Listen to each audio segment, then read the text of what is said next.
દર્શક મિત્રો, આપ નિહાળી રહ્યા છો અભિનવ સુરત ન્યૂઝ. જોઈએ આજના મુખ્ય સમાચાર. વિસાવદરના ધારાસભ્ય ગોપાલ ઇટાલિયા સમાજની દીકરીઓના લગ્નના પ્રશ્નોને લઈને મુખ્યમંત્રીશ્રી સમક્ષ રજૂઆત કરવા પહોંચ્યા. બ્યુરો રિપોર્ટ અભિનવ સુરત ન્યૂઝ. રિપોર્ટર એચ.એમ. પરમાર, ગોંડલ, રાજકોટ. ગુજરાતભરના તમામ લોકોના જીવન સાથે જોડાયેલ અત્યંત ગંભીર, અત્યંત સંવેદનશીલ, અત્યંત મહત્વના મુદ્દો લઈ મુખ્યમંત્રીશ્રીને મળવા આવ્યો છું. છેલ્લા કેટલાક વર્ષોથી ગુજરાતમાં નાની ઉંમરની દીકરીઓને ભગાડી જવાના કે ભાગી જવાના બનાવો ખૂબ વધી રહ્યા છે. ગુજરાતની દરેક જ્ઞાતિ છોકરીઓને ભગાડી જવાની ઘટનાથી ચિંતિત છે. દરેક મા બાપને, દરેક વાલીને, દરેક જ્ઞાતિને પોતાની જ્ઞાતિની દીકરીઓની ચિંતા વધી રહી છે. નાની નાની ઉંમરની છોકરીઓને અમુક છોકરાઓ ભગાડી જાય છે અને પાછળથી ઘણા બધા પ્રશ્નો બને છે. આજે હું આ અતિ સંવેદનશીલ મુદ્દા ઉપર બહુ મહત્વના બે સૂચન લઈ અને મુખ્યમંત્રી સાહેબને મળવા માટે આવ્યો છું.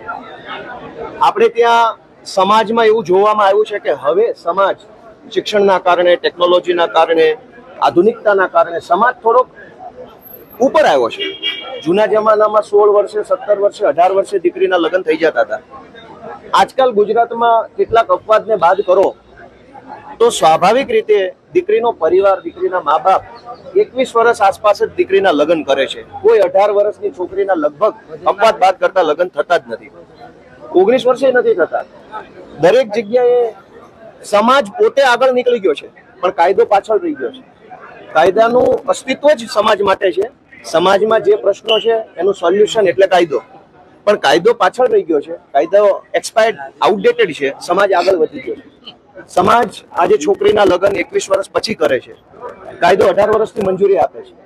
એના કારણે 18 વર્ષની દીકરીઓની હારે ખૂબ બધી દુર્ઘટનાઓ આખા ગુજરાતમાં બને છે. ભૂતકાળના આંકડા ધ્યાને લઈએ તો 18 વર્ષને 1 દિવસ, 18 વર્ષને 2 દિવસ, 18 વર્ષને 1 મહિનો, 18 વર્ષને 2 મહિનાની ઉંમરની દીકરીઓને ભગાડી જવાની ઘટનાઓ આખા ગુજરાતમાં ખૂબ બને છે. અને પછી દીકરીના મા બાપના હાથ બંધાઈ જાય છે, લાચાર થઈ જાય છે કાયદા પાસે, કેમ કે કાયદો એવું કહે છે કે 18 વર્ષ છે તો લગ્ન કરી શકશે. આજે હું મુખ્યમંત્રી શ્રી સમક્ષ બે માંગણી લઈને આવ્યો છું, જેમાં એક માંગણી છે દીકરીઓના લગ્ન કરવાની ઉંમરમાં વધારો કરવાની.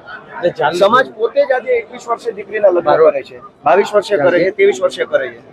તો કાયદાની મર્યાદા પર સુધારો કરવામાં આવે. શું કામ?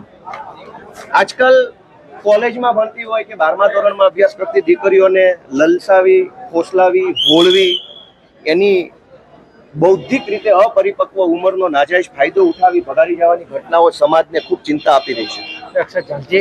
ગુજરાતમાં એક બીજું પણ બહુ મોટું કૌભાંડ હાલે છે, લગ્ન નોંધણી કૌભાંડ.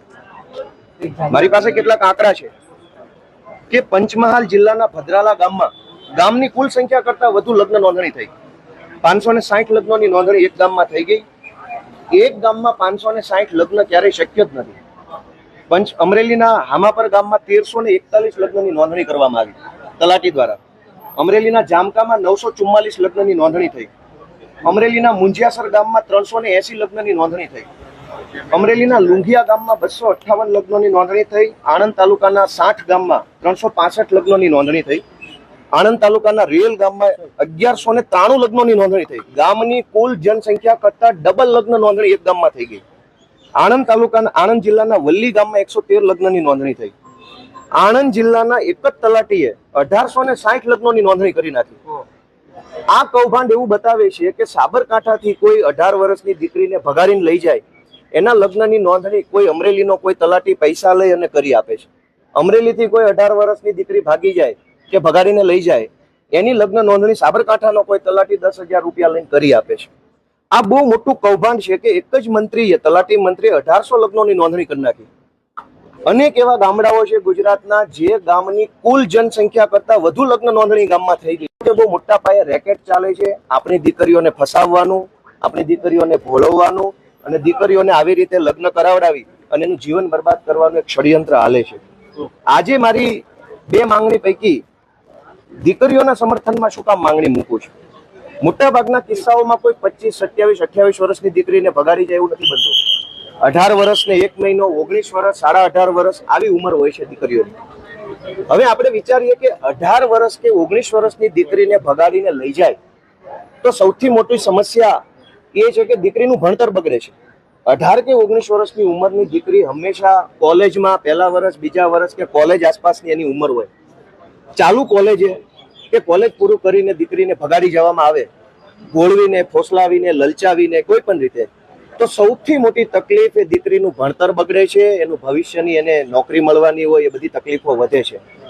તો દીકરીને ભગાડીને લઈ જાઓ અથવા દીકરી ભાગી જાય એ પ્રશ્ન માત્ર દીકરીના પિતાનો કે એની જ્ઞાતિનો નથી, સરકાર અને સમાજનો પ્રશ્ન છે કે જો દરેક દીકરીઓનું આવી રીતે લગ્ન થશે અને એનું શિક્ષણ બગડશે તો દીકરીનું ભવિષ્ય આંધળું બનશે. બીજો પ્રોબ્લેમ કે દીકરીને ભગાડીને લઈ જવામાં આવે અથવા દીકરી ભાગીને લગ્ન કરે ત્યારે એના મા બાપની સંપત્તિમાં વારસાનો પ્રશ્ન બહુ મોટા પાયે આવે છે. ઘણી વખત એવું બને છે કે જબરજસ્તીથી, દાદાગીરીથી, કાયદાની આટીઘૂટીનો ઉપયોગ કરીને મા બાપની સંપત્તિમાંથી હિસ્સો પડાવી લેવાની કોશિશ થતી હોય છે. ઘણી વખત છોકરાની સંપત્તિમાંથી પણ હિસ્સો પડાવી લેવાની કોશિશ થતી હોય. તો ભાગીને કે ભગાડીને જે લગ્ન થાય છે એમાં દીકરાના પરિવારની સંપત્તિ અને છોકરીના પરિવારની સંપત્તિના બહુ મોટા પ્રશ્નો ઊભા થાય છે. કોર્ટ કચેરીના ધક્કા મા બાપે ખાવા પડે છે અને હેરાન થઈ જાય છે પરિવાર. ત્રીજો પ્રશ્ન કે દીકરા અને દીકરીની કોઈ કેટેગરી હોય છે, કોઈ ઈડબ્લ્યુએસ, કોઈ ઓબીસી, કોઈ એસસી, કોઈ એસટી, આવી કેટેગરી હોય છે. દીકરીની કેટેગરી અલગ હોય, છોકરાની કેટેગરી અલગ હોય. બે અલગ અલગ કેટેગરીના છોકરા છોકરી લગ્ન કરે એનાથી જે સંતાન જન્મે એની કેટેગરી કઈ? ઓબીસી પુરુષ હોય અને એસસી કોઈ સ્ત્રી હોય અથવા એસસી પુરુષ હોય અને ઓબીસી સ્ત્રી હોય, એનાથી જે બાળક જન્મે એ બાળકની કેટેગરી કઈ? એ બાળકની ઓબીસી હશે, એસસી હશે, એસટી હશે, કઈ નક્કી થતું નથી. એવા સંતાન જયારે મોટા થાય ત્યારે એને સરકારી નોકરીમાં, શિક્ષણમાં અનેક જગ્યાએ તકલીફો પડતી હોય છે. આ સિવાય આ કાચી ઉંમરમાં, કાચી સમજણમાં, મુગ્ધતાના કારણે ભાગી જઈને કે ભગાડી જઈને જે પ્રેમ લગ્ન કર્યા હોય છે, સમય જતા જ્યારે વાસ્તવિકતાનો અહેસાસ થાય ત્યારે આ લગ્નો ભાંગી પડે છે અને કોર્ટોની અંદર છૂટાછેડાના હજારો પ્રશ્નો, નાની ઉંમરના છૂટાછેડાના પ્રશ્નો કોર્ટોની અંદર ખડકાઈ જાય છે. નાની ઉંમરની દીકરીઓના છૂટાછેડાના પ્રશ્નો ખૂબ વધી રહ્યા છે. લીગલ કોમ્પ્લિકેશન્સ આવે છે, ખૂબ બધી તકલીફો પડે છે. આ સિવાય ઘણી વખત ચડામણીથી, ઉશ્કેરણીના કારણે છોકરી દ્વારા પોતાના મા બાપ ઉપર ખોટા કેસ કરવામાં આવે છે અથવા તો ભરણ પોષણ અને શારીરિક માનસિક ત્રાસ અંગેની સાસરિયા પક્ષ ઉપર ફરિયાદ કરવામાં આવે છે. માત્ર બે છે.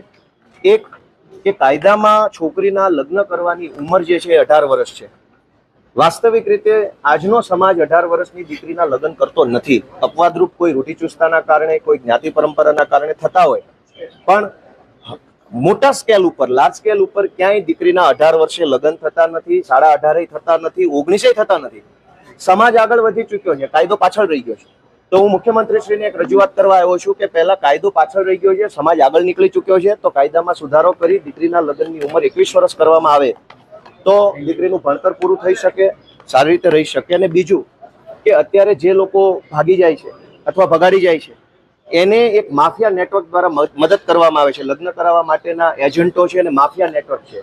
એ છોકરા છોકરીઓને પ્રોટેક્શન આપવું, એના લગ્ન કરાવી દેવા, પૈસા લઈને ગમે ત્યાં ખોટા દાખલા, ખોટા સર્ટિફિકેટ, અસલ પુરાવા હોય ના હોય ગમે તેમ કરીને એના લગ્ન નોંધણી થઈ જાય છે. એક તલાટી મંત્રીએ 1800 લગ્નોની નોંધણી એક ગામમાં કરી નાખી. જે ગામની જનસંખ્યા જ 1800 નથી, એ ગામમાં 1800 લગ્નોની નોંધણી એ મોટું ષડયંત્ર છે.